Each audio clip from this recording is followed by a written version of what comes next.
Hey, what's up, everybody? Welcome back to Tech Help, guys. So for today's video, I'm going to show you how to do a reverse search image on Google.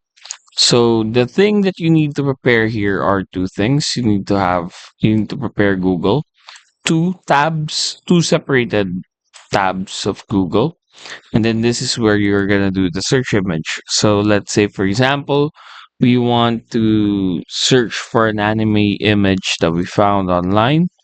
You can just simply drag it here to do the reverse image search. So for example, we want this one from here.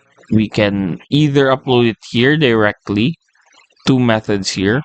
You can either upload it here and then search it, or you can upload it here and then search it from here to do the reverse search image. And that's it. Hopefully, we were able to help you out on this. If we did, please do not forget to hit, of course, the like and subscribe button and follow us for more videos only here on Tech Help Guy.